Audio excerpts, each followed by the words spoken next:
안녕하세요. 오늘의 데일리 뉴스레터에 오신 것을 환영합니다.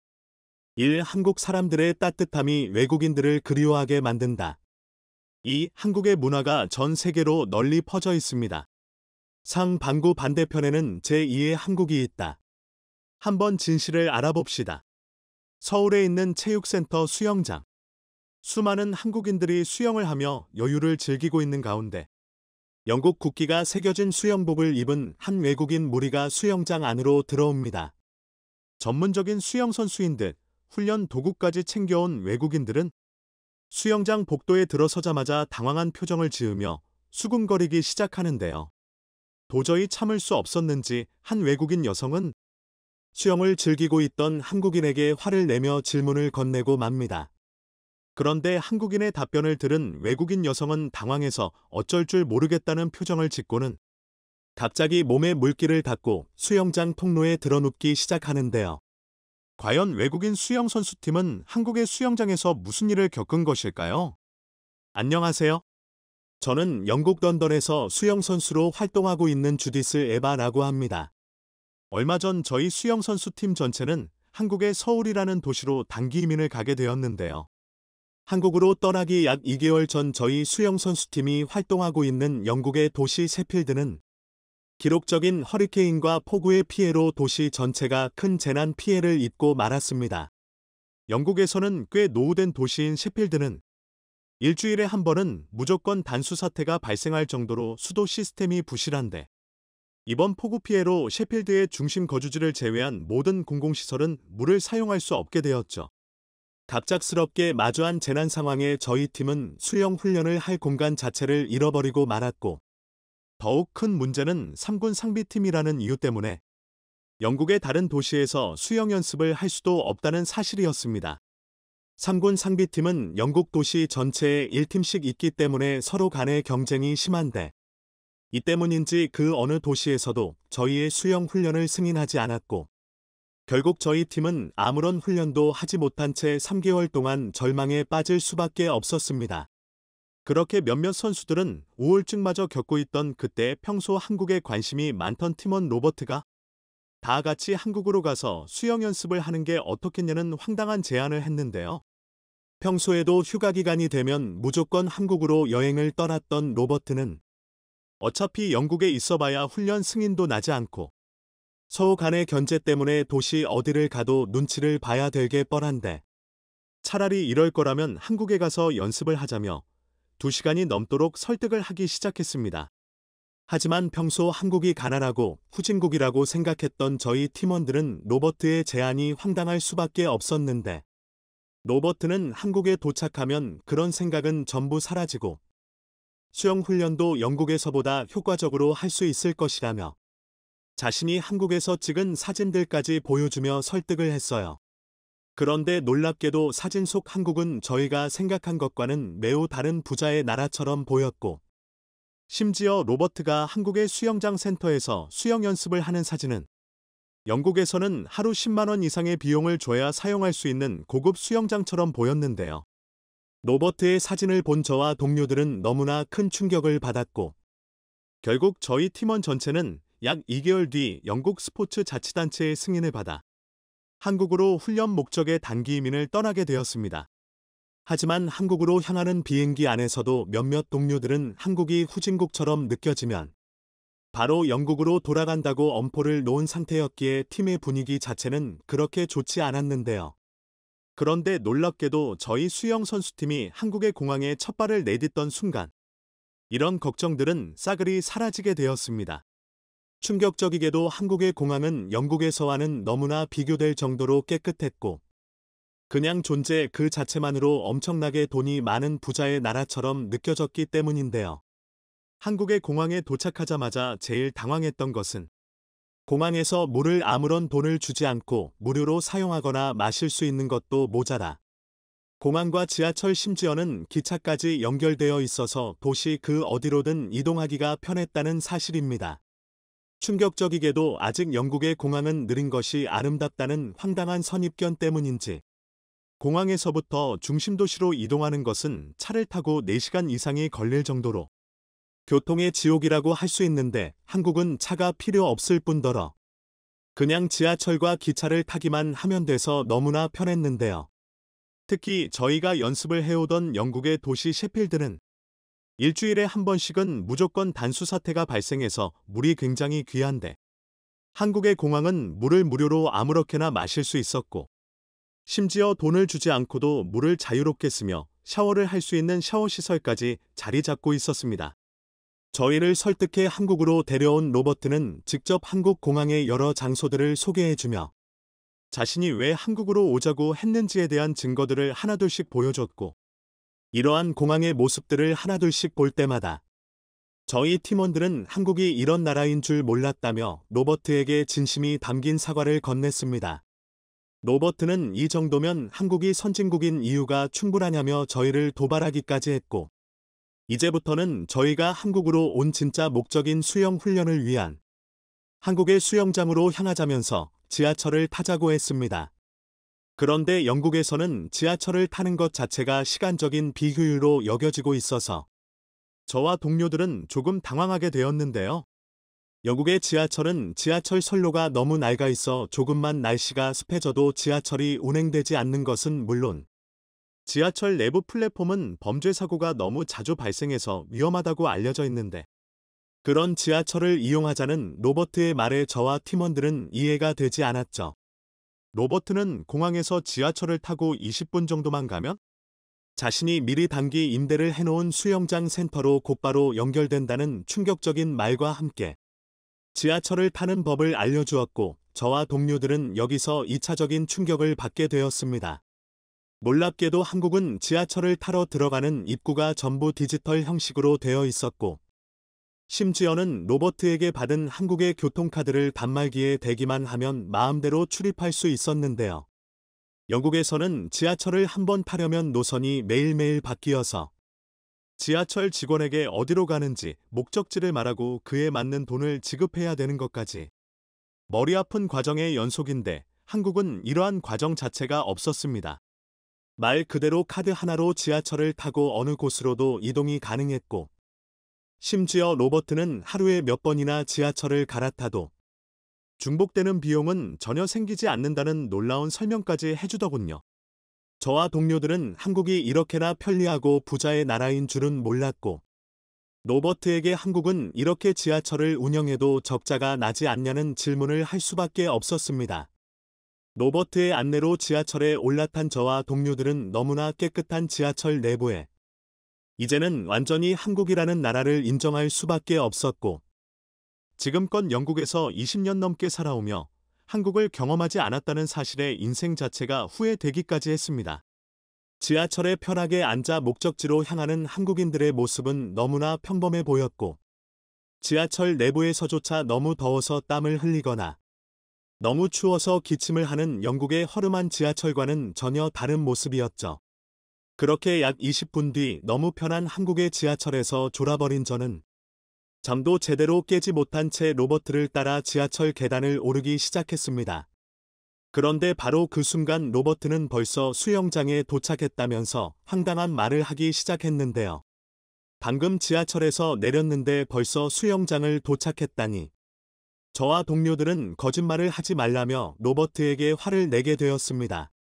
영국에서는 공공시설물이나 스포츠 센터들을 이용하려면 애초에 이러한 시설들이 도시와는 굉장히 떨어져 있어서 지하철이나 버스에서 내리고도 3시간은 더 가야 하는데 로버트는 지하철과 스포츠 센터가 연결되어 있다는 믿지 못할 소리들을 늘어놓았는데요. 하지만 한국의 놀라움은 그뿐만이 아니었습니다.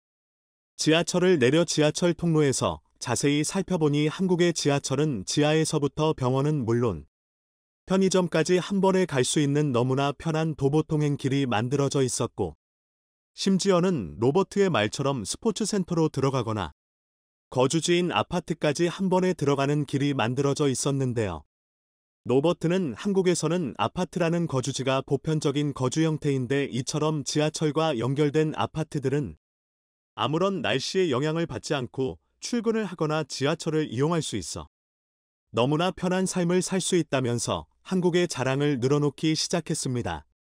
주택 거주지가 대부분인 영국에서는 비가 조금 내리거나 날씨가 너무 추우면 지하철을 타러 가기까지 시간이 너무 오래 걸려서 출근을 하거나 연습을 포기할 정도인데, 한국은 제가 상상한 것 이상으로 말도 안 되는 발전을 이루어낸 나라였어요. 몇몇 동료들은 그럼 집에서 일어나서 엘리베이터를 타고 내려오기만 하면 지하철을 타고 그 어떤 장소로도 이동할 수 있다고 라며 날뛰기 시작했고, 로버트는 한국에서는 그게 당연하다며 평온한 모습을 보이기까지 했습니다. 이쯤 되니 저와 동료들은 한국의 수영장은 대체 얼마나 말도 안 되는 시스템을 가지고 있을까 기대가 되기 시작했고, 저희보다 약 2주 늦게 한국에 도착하는 코치님에게도 전화를 걸어 한국으로의 연습을 위한 단기 이민 선택은 말도 안 되는 기적의 선택이었다며 날뛰기 시작했어요. 로버트는 지하철 계단을 타고 수영장이라고 주장한 한 건물로 들어갔고, 저와 동료들은 두근거리는 긴장감을 유지한 채 로버트의 뒤를 따랐습니다. 그런데 로버트와 함께 들어간 한국의 수영장 센터는 입구로 들어가는 순간 말도 안 되는 광경이 펼쳐져 있었는데요. 수영을 즐기기 위해 수영장으로 들어가는 한국인들 대부분은 그 누구도 손에 아무런 짐도 들고 있지 않았기 때문입니다. 수영장 내부로 들어가는데 아무런 짐도 없이 그냥 들어간다는 사실에 저와 동료들은 로버트에게 진짜 이곳이 수영장이 맞는지 물어볼 수밖에 없었죠. 저와 동료들이 연습을 하던 영국의 수영장은 수영을 즐기는 사이 도난 사고가 너무 심한 것은 물론 입고 있던 수영복까지 훔쳐서 도망간다는 소문이 있을 정도로 도난에 취약한데, 한국의 수영장에서는 이러한 도난에 대한 위험을 전혀 인지하지 않는 것처럼 보였는데요. 그런데 그 뒤 들려온 로버트의 대답은 충격적이었습니다. 로버트는 한국의 수영장은 모든 물품을 안전하게 보관할 수 있는 개인 보관함 시설이 설치되어 있는 것은 물론 일회성으로 입장하는 사람들을 위한 일회용 보관함도 전부 디지털 잠금으로 관리되고 있어서 도난 자체를 당할 이유가 없다고 했기 때문인데요. 충격적이게도 영국의 수영장은 정말 중심가인 런던의 몇몇 초고급 수영장 시설들을 제외하고는 비용상의 문제로 공용 보관함이 없는 것이 당연하고, 결국 수영장을 이용하려면 바닥에 짐을 펼쳐놓고 수영을 하는 것이 보통의 상황인데, 한국의 수영장은 정말 비싸 보이는 고급 보관함들 수백 개가 탈의실 한쪽에 모여 있었는데요. 로버트는 저희에게 이미 결제는 다 끝내 놓았으니 직접 탈의실로 들어가서 보관함을 이용해 보라고 했고, 저와 동료들은 곧바로 탈의실 내부의 보관함을 확인하게 되었습니다. 로버트가 설명을 해준 대로 수영장의 보관함은 짐을 넣기만 하면 자동으로 잠기는 시스템이었고, 너무나 놀랍게도 휴대폰의 어플을 이용해 보관함을 여는 시스템이었는데요. 그저 QR코드를 휴대폰으로 스캔하면 보관함의 주인만 사용할 수 있는 디지털 키가 휴대폰에 입력되는 방식이었고, 정말 힘으로 보관함을 뜯어내는 것이 아니라면 도난을 당할 이유가 없어 보였습니다. 하루에도 수십 시간씩 수영 훈련을 하는 저와 동료들은 아무런 짐을 들지 않고 그저 편하게 수영만 연습하면 되는 한국 수영장의 편리함의 하늘을 날아갈 것 같은 자유로움을 느꼈고, 누군가 짐을 훔쳐가지 않을까라는 걱정을 하지 않아도 되니 수영 연습에도 더 집중이 되었죠. 그런데 진짜 놀라움은 지금부터 시작이었습니다. 로버트를 따라 수영장 내부로 들어간 저와 동료들은 바닥이 투명하게 보일 정도로 깨끗한 한국의 수영장 센터에 기겁하게 되었는데요. 영국에서는 종종 단수 사태가 발생하거나 물의 비용이 비싸다는 이유 때문에 물을 절약해서 수영장의 더러움은 감수해야 되는 것인데, 한국의 수영장은 보기만 해도 깨끗해 보이는 물에 아무런 냄새조차 나지 않았습니다. 오히려 너무 깨끗해서 이런 곳에서 저렴한 비용을 주고 수영을 해도 괜찮은지 걱정이 생길 정도였지만, 로버트는 선수들을 위한 훈련용 내일은 따로 마련되어 있다는 충격적인 말들을 이어나갔죠. 그렇게 로버트를 따라간 곳에는 다른 곳보다는 조금 수심이 깊고 레일도 좁은 선수용 레일이 설치되어 있었고, 저와 동료들은 이러한 모습에 깜짝 놀라고 말았습니다. 영국에서는 훈련용 레일이라는 것 자체가 스포츠 센터에 아예 없을 뿐더러 수영을 즐기는 일반인들과 훈련을 해야 돼서 불편한 점이 많았는데, 한국은 이러한 훈련용 레일이 따로 마련되어 있다는 사실에 너무나 편했는데요. 특히 실제 훈련처럼 할 수 있는 시작 지점 다이빙 시스템과 엄청나게 긴 레일은 영국에서조차 경험할 수 없는 거대함에 압도되는 느낌마저 들 정도였습니다. 그런데 바로 그때 짧은 비명과 함께 저희 팀원 주만 명이 발에 쥐가 난 듯 수영장 통로에서 뒹굴고 말았는데요. 너무 당황스러운 마음에 저는 동료의 근육을 풀어주기 위해 다급히 다리를 주무르기 시작했지만 전혀 효과가 없었고 오히려 근육은 더욱 경직되고 있었습니다. 그런데 멀리서 한 한국인 할아버지가 무언가가 담긴 통을 들고 오시더니 급하게 수영장 통로에 수건을 깔고 저희 동료를 눕히기 시작하셨는데요. 한국말이 잘 통하지 않아 로버트의 통역에 의지할 수밖에 없었는데 로버트는 한국인 할아버지가 자신이 한해산이 믿고 기다리라는 말을 했다면서 식은땀을 흘리고 있었습니다. 그런데 놀랍게도 한국인 할아버지는 엄청나게 긴 바늘을 꺼내시더니 동료의 종아리 이곳저곳을 자극하셨고 저와 동료들은 난생 처음 보는 치료법에 당황할 수밖에 없었는데요. 하지만 로버트는 갑자기 눈이 휘둥그레지더니 지금 할아버지가 하고 있는 치료법이 세계적으로 유명한 한의학과 침에 대한 한국의 전통 치료법이라면서 자신도 처음 봐서 놀랍다는 말을 쏟아내기 시작했습니다. 그리고 정말 이상하게도 누워있던 동료는 종아리 근육의 경직이 잦아든 듯 빠른 속도로 표정이 좋아지기 시작했고 갑자기 종아리뿐만 아니라 온몸이 풀리는 기분이 들고 있다면서 행복해하기 시작했는데요. 저와 동료들은 바늘을 정리하고 계시는 한국인 할아버지에게 계속 고맙다며 감사를 표했지만 한국인 할아버지는 동료의 근육이 괜찮아진 것을 보자 아무런 말 없이 그 자리를 떠나셨습니다. 로버트는 한국의 침술이 유명한 것은 알고 있었지만 눈앞에서는 처음 본다며 놀라워했고 직접 침을 맞은 동료는 온몸을 마사지 받은 것보다 더 시원한 기분이 느껴진다면서 지금 수영을 하면 기록이 갱신될 것 같다는 말까지 하기 시작했죠. 영국에서는 근육 경련에 별다른 치료법이 없어서 그저 기다리는 것이 전부인데 한국의 침술은 얼마나 효과가 좋은지 2분도 되지 않아 동료의 몸은 정상화되었고 저와 동료들은 바로 그 순간 한국이 엄청난 나라라는 것을 깨닫고 말았습니다. 살기 편하고 아름다운 도시 인프라를 떠나 한국은 의료에서도 한의학으로 엄청난 발전을 이룬 나라였고 저와 동료들은 로버트의 한국행 제안이 아주 좋았다면서 로버트에게 감사함을 표했습니다. 그 후 뒤늦게 도착한 코치님과 함께 약 1년 동안 단체 훈련을 해나가던 저희는 한국의 편리한 삶에 완전히 적응하게 되었고 지금도 한국에서 지내고 있는데요. 한국의 편리하고 살기 좋은 도시 인프라 그리고 한국인들의 따뜻함인 정이 아주 좋았던 저와 몇몇 동료들은 영국으로 돌아가지 않고 한국에서 수영 강사로 활동하며 편리한 삶을 누리고 있습니다. 오늘도 아무런 도난의 걱정 없이 한국인 학생들을 가르칠 수 있다는 사실에 한국이라는 나라에 너무나 감사한 마음으로 하루를 보내고 있죠. 다양한 기준이 있겠지만 보통 잘 사는 국가 순위를 정할 때 국내 총생산 GDP를 이용합니다. 국가의 부를 측정하는 기준으로 수출, 수입, 소비 등 1년 동안 생산된 재화와 서비스의 가치를 전부 포함하고 있죠. 그리고 이를 전체 국민으로 나누어 1인당 국내 총생산을 구하게 되는데 이는 국민들의 삶의 질을 가능해 볼 수 있는 유용한 척도가 되죠. 그런 의미에서 오늘의 주인공 싱가포르 공화국은 2023년 IMF 기준 세계에서 5번째로 1인당 GDP가 높은 부유한 국가입니다. 546만 명의 인구로 1인당 명목 GDP가 무려 100달러로 33위 한국보다 약 3배 높죠. 말레이반도 최남단에 붙은 아주 작은 도시국가지만 국토 면적 647km 이나 인구수 546만 명로 싱가포르의 가치를 평가할 수는 없습니다. 인도양과 태평양을 잇는 지정학적 장점 덕분에 중개무역 중심지로 성장해 말레이시아로부터 독립하기 이전부터 경제적으로 부유했는데 1960년 이미 일본의 버금가는 경제 수준을 갖추고 있었습니다.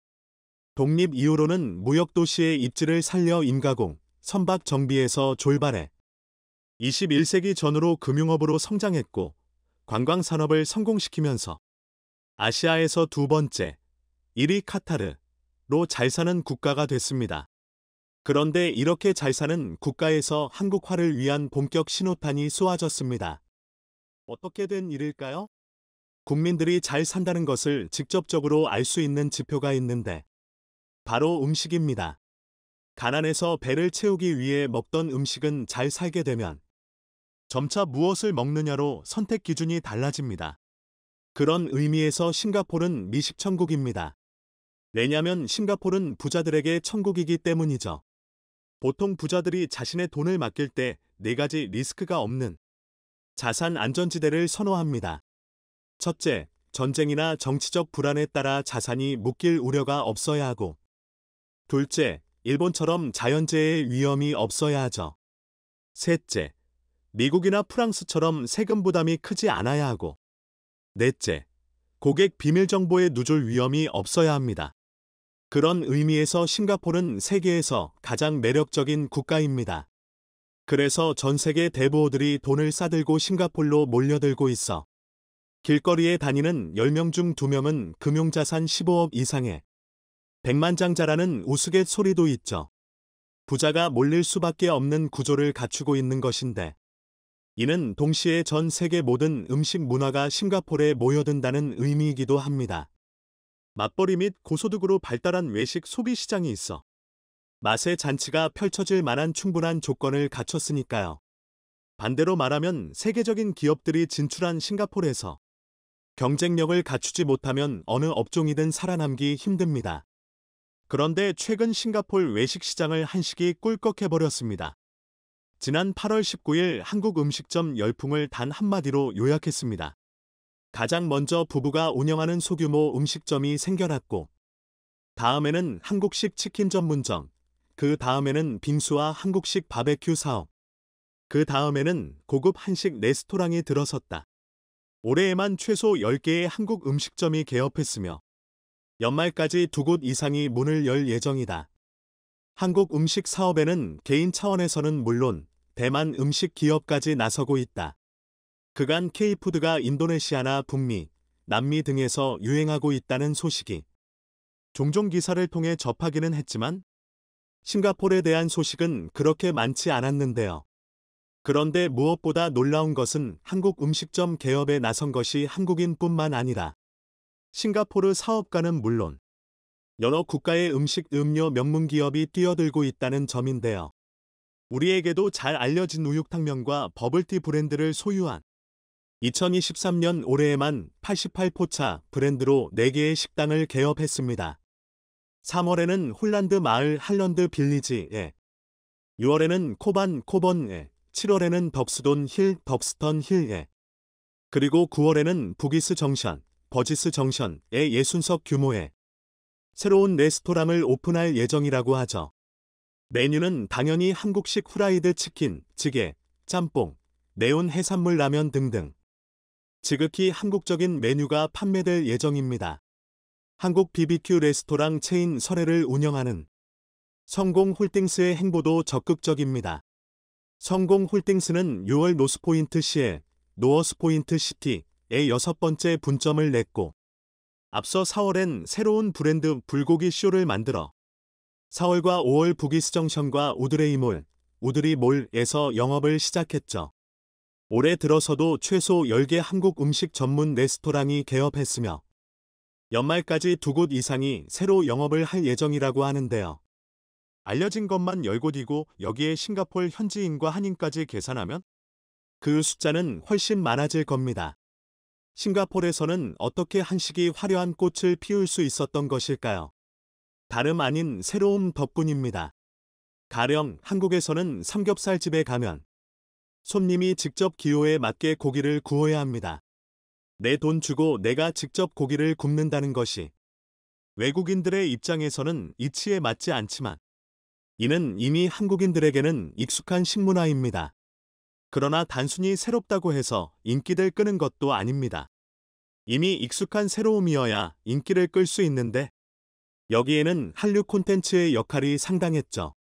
왜냐면 한국 드라마나 영화라면 을의 삼겹살의 소주 또는 포차 등이 등장하기 때문에 싱가포르에는 없는 이러한 분위기를 느껴보고 싶은 잠재 고객은 엄청났을 겁니다.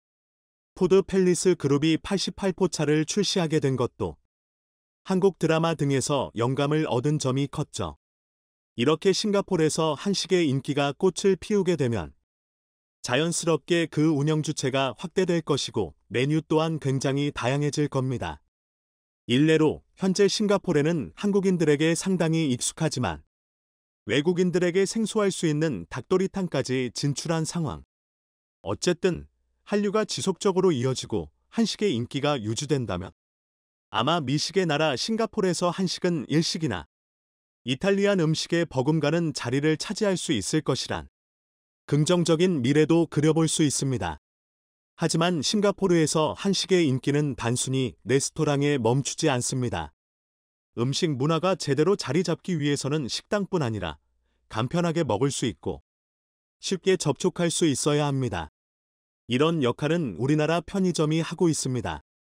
대한민국 편의점 최초로 싱가포르에 진출한 브랜드 이마어트24는 싱가포르의 K푸드 바람을 일으키는 것에서 그치지 않고 한류를 소개하는 소규모 문화센터의 역할을 병행하고 있습니다.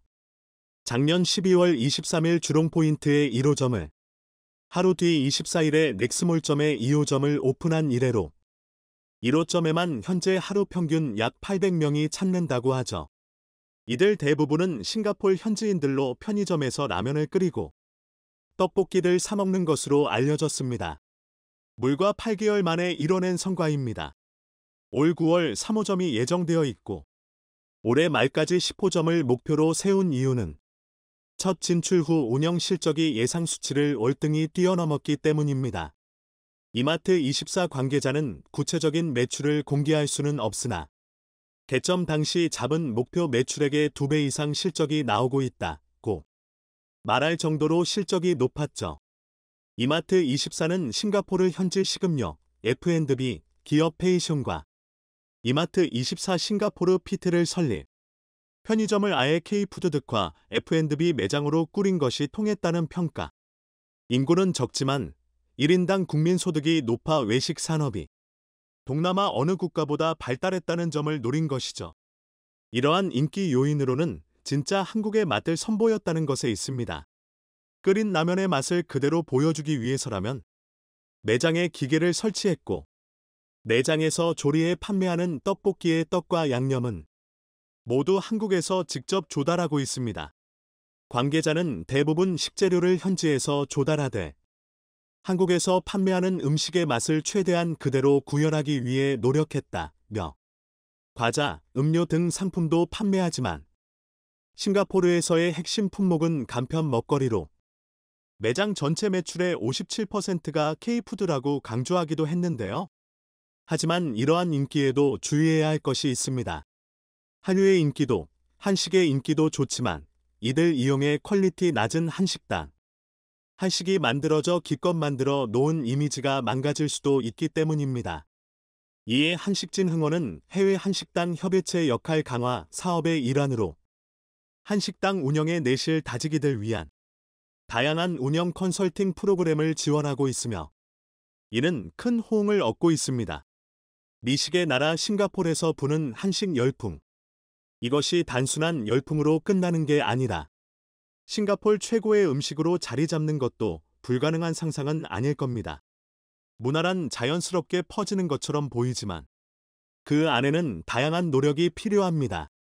당장 한류, 한식이 유행한다고 좋아할 것이 아니라 이럴수록 더욱 조심하고 이미지 관리에 만전을 기할 때가 아닐까 합니다. 시청해주셔서 감사합니다. 범죄로 고통받던 나라가 한국 시스템을 도입한 후 엄청난 변화가 생겨 화제입니다. 무려 1800개 학교가 한국 시스템을 도입한 것인데 이에 대한 놀라운 결과에 연신 감사 인사를 하고 있습니다. 그 후 이들은 국가의 미래를 한국에게 통째로 맡기는 행보까지 보이고 있습니다. 우리도 잘 알지 못하던 나라에서 무슨 일이 있었는지 자세히 살펴보겠습니다. 중미 지역에서 가장 작은 나라로 인구 640만을 가진 엘살바도르는 1970년대 말부터 내전이 시작돼 고통을 겪어왔습니다. 무려 12년간의 내전으로 최소 8만 명이 사망하고 100만 명 이상이 터전을 잃었을 정도입니다. 이후 불안한 경제 상황과 내전을 틈타 범죄 조직이 범람했습니다. 실업과 빈곤, 사회 갈등, 폭력과 살인 등 치안이 불안정해졌고 교육 여건 또한 매우 좋지 못하게 변해갔던 상황입니다. 무범지대 학교에는 정문에서부터 철창이 설치돼 있는데 경찰들은 학생들이 등교할 때마다 검문을 하고 있습니다. 대부분의 부모들이 갱단과 연관된 직업을 가지고 있어 학생들에겐 꿈과 희망을 찾아보기도 힘들었죠. 출석률도 현저히 낮고 학업 성적도 오르지 않았습니다. 갱단에 속한 학생들도 많아 교사들조차 가르치기가 어려웠다는 설명입니다. 그렇게 무법지대의 학교 환경 속에서 학생과 교사, 학부모들은 긴장과 두려움, 무기력에 빠져 있었습니다. 한 학기에만 교실 내 폭력으로 12,000명이 학업을 포기하기도 했습니다. 이런 교육 환경을 바꾸기 위해 엘살바도르 유엔 대사는 2011년 운본부에서 열린 뇌교육 컨퍼런스에 참석했고 뇌교육의 사례와 성과를 확인한 후 이에 대한 가르침을 요청해왔습니다. 이를 진행한 곳은 한국에서 정립한 뇌교육의 국제사회 보급을 위해 2008년 미국에 설립된 아이브레아 파운데이션이 그 주인공입니다. 뇌교육은 이승원 총장이 정립한 뇌 활용 교육 방식으로 뇌의 잠재성을 개발의 가치를 높이려는 시도입니다. 그간 전 세계적인 뇌과학 발달에 한국이 뒤따라가는 입장이었지만 뇌교육 분야의 학사, 석사, 박사 과정이 가장 먼저 제도화된 바 있습니다. 이 총장은 글로벌 사이버대와 국제뇌교육종합대학원을 설립한 분인데 글로벌 사이버대는 방탄소년단, BTS 멤버 7명 중 6명이 입학해 화제가 된 곳이기도 하죠. BTS가 K-팝으로 세계에 한류를 퍼뜨렸다면 이 총장은 뇌교육으로 교육 한류 열풍을 일으킨 셈입니다. 아이브레아 파운데이션 역시 그가 주도해 만들어진 기관입니다. 엘살바도르의 요청에 따라 우리 교육부는 해외 교육원조 사업의 일환으로 글로벌 사이버대를 통해 현지 4개 학교의 인성 교육을 진행했습니다. 2011년 처음 뇌교육 프로그램을 시작한 곳은 폭력의 빈도 지표가 가장 높은 지역 중 하나인 산살바도르 교회에 위치한 한 학교입니다.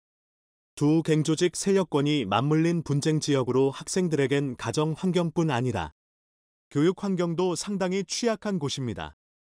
갱단에 가입해 활동하거나 마약을 판매하는 학생들도 있었습니다. 학교 전체가 무기력한 분위기였고 학생들은 수업에 관심을 두지 않았습니다. 하지만 3개월간 시행된 뇌교육 프로젝트는 학교의 모든 것을 바꿔놨습니다. 뇌교육 수업은 매주 1회 선생님과 학생들을 대상으로 진행됐고 수업에 참여한 학생들은 에어컨이 없는 뜨거운 교실에서 땀을 비 오듯 흘리며 뇌체조와 명상을 열심히 따라했습니다. 명상을 통해 자신의 내면에 관심을 가지기 시작하면서 희망, 꿈과 같은 단어들을 이야기하는 빈도가 높아졌죠.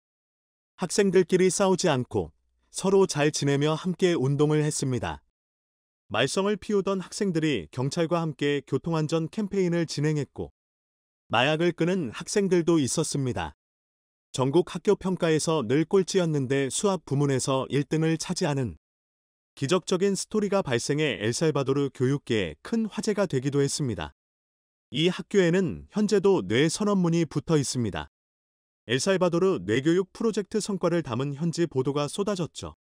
초기 4개 학교에서 뇌교육을 도입한 후 성과가 교육부에 보고됐고 2013년 엘살바도르 교육부, 교사복지회, 아이브레아 파운데이션 3자 간 MOU가 체결됐습니다.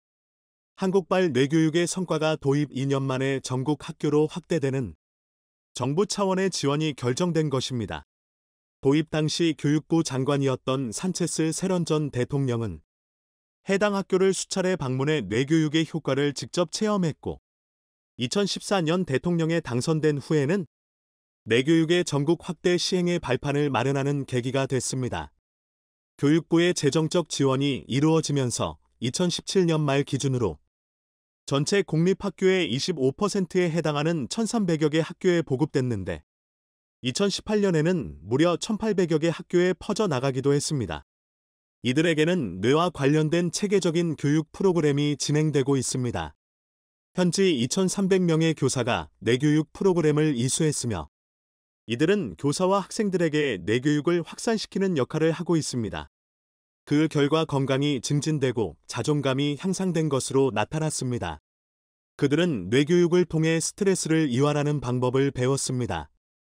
교사와 학생들의 신체 및 정신적 건강뿐 아니라 그들이 속한 학교와 지역사회 문화에도 영향을 미쳤습니다. 그렇게 뇌교육의 보급은 현지 교육 환경을 희망적으로 바꿔놨습니다. 이 프로그램은 엘살바도르 학교의 약 25%에서 4,500명 이상의 교육자가 직접 또는 간접적으로 도움을 받았습니다. 이와 관련해 기적의 스토리로 꼽히는 것은 평화의 수영장 건립입니다. 2011년 첫 뇌교육 프로그램을 도입한 학교에서 이 지역을 평화롭게 하기 위해 필요한 것은 무엇일까 고민하던 중 이승원 총장의 제안으로 학생들과 주민들이 자유롭고 안전하게 놀 수 있는 평화의 수영장을 짓기로 했던 것입니다. 주민들이 다 함께 마음을 모았고 모금 운동도 했습니다. 이 총장도 기부금을 내면서 마침내 평화의 수영장이 만들어졌죠. 평화의 수영장 건립 기간 중 양대 갱단조차 분쟁을 멈추는 등 기적들이 이어졌습니다. 학교 한켠에는 평화의 수영장 건립 의미가 담긴 기념비가 세워져 있습니다. 2018년에는 이승원 총장이 엘살바도르 국가 최고상을 받기 위해 현지를 찾았고 교사들의 박수와 함께 아리랑 연주가 울려 퍼지기도 했습니다.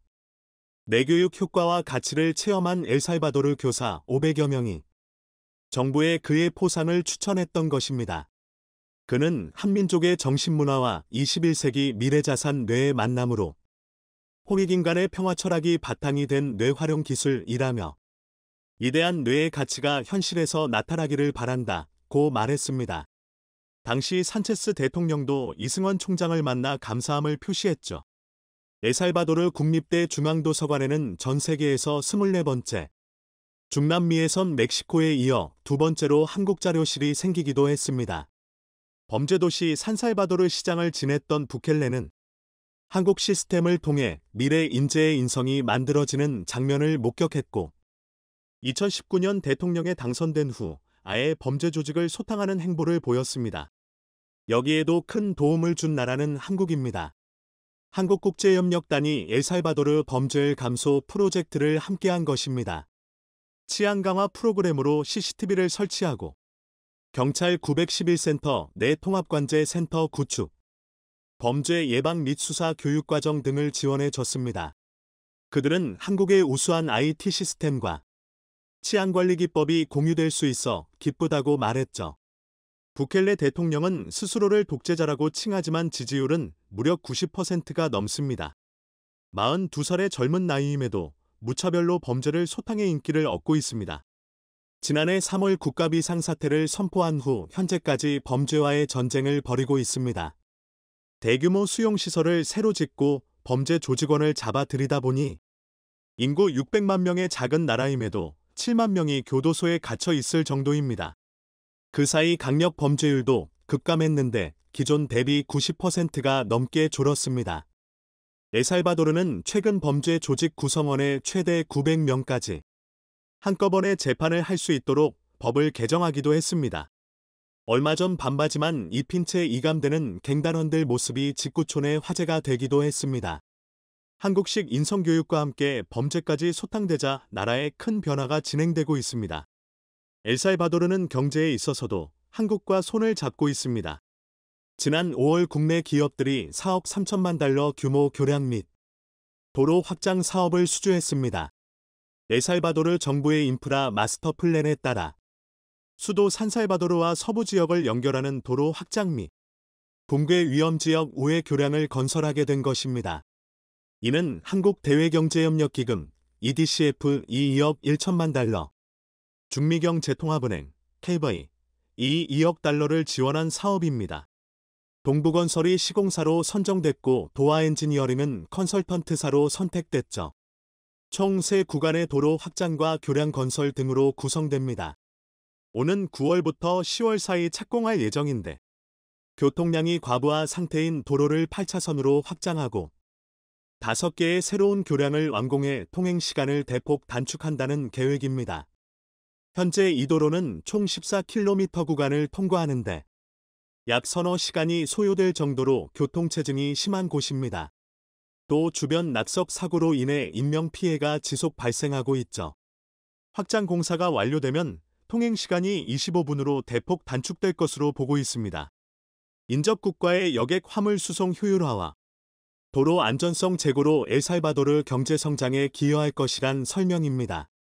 엘살바도르는 인구의 30%가량이 수도권에 밀집해 있습니다. 이로 인해 발생한 교통체증은 경제 발전을 저해하는 요인으로 보고 도로, 철도, 항만, 공항 등 다양한 영역에 교통망 인프라 개선을 계획 중입니다. 얼마 전에는 자국 수리조선소 프로젝트 및 항만 개발을 위해 현지 사절단이 SJ중공업을 찾기도 했습니다. HJ중공업은 건설업과 조선업에서 과거 사우디 제다 수리조선소와 필리핀 수빅조선소 건설 및 운영 노하우를 가지고 있습니다. 엘살바도르는 한국에게 배워 미래 먹거리를 키우려는 중입니다. 이는 미래 세대를 위한 기초 인성교육과 치안 관리 시스템 도입을 통한 범죄 소탕, 그리고 경제 협력으로 이어지는 선순환의 고리가 만들어지고 있습니다. 한국은 빛나는 시민의식으로 범죄율이 낮기로 유명한 나라입니다. 카페나 도서관 등에서 지갑과 노트북을 놓고 자리를 비워도 될 정도로 안정화가 돼 있습니다. 이는 한국이 인성교육에 있어 기본이 잘 쌓여 있기 때문입니다. 이런 뇌교육 시스템은 미국, 뉴질랜드, 일본, 스페인, 영국 등 12개국으로도 퍼져 많은 변화를 일으키고 있습니다. 미국에서는 뉴욕 등 20여 개 도시에서 뇌교육의 날을 선포했고 매년 이를 기념하고 있습니다. 그리고 아프리카 지역으로도 확대될 희망을 주고 있는 상태입니다. 최근 글로벌 사이버대는 국가지속가능 장관상을 수상했습니다. 이승원 총장은 지구와 인류 사회에 공헌하고 봉사하는 대학이 되겠다고 소감을 말했습니다. 한국이 선도하는 뇌교육, 더욱 많은 나라가 경험하게 되길 바랍니다.